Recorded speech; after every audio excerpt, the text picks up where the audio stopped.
Program is brought to you by Emory University. You have mentioned a few of your literary influences, we talked earlier, and you mentioned in passing also Faulkner, who would be a good example of somebody being displaced from a place like Oxford to New York would be, a very dramatic change.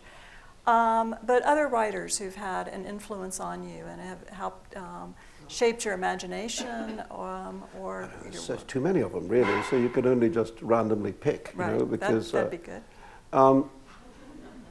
Well, it may seem extremely tedious to say Shakespeare, but what I mean is this: that if you look at what Shakespeare does technically in his plays, is he shows you that a play doesn't have to be one thing. It can be a comedy and a tragedy and a history and a love story and poem all at the same time. I mean, if you look, for instance, look at Hamlet.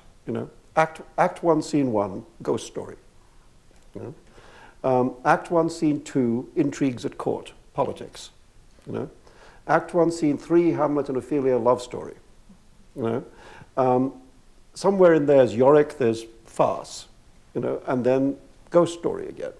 You've got at least 4 different kinds of play, all at the same time, and the scenes are just juggled like that, and it kind of works. Hamlet sort of works. So they say.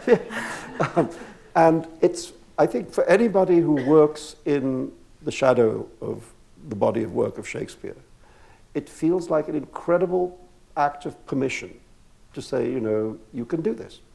If you look at the equivalent in, let's say, the French classical tradition, that permission doesn't exist. If you look at Racine and Corneille and so on, this is much more classical. The epic is epic, and the comic is comic, etc. And you don't shuffle the pack.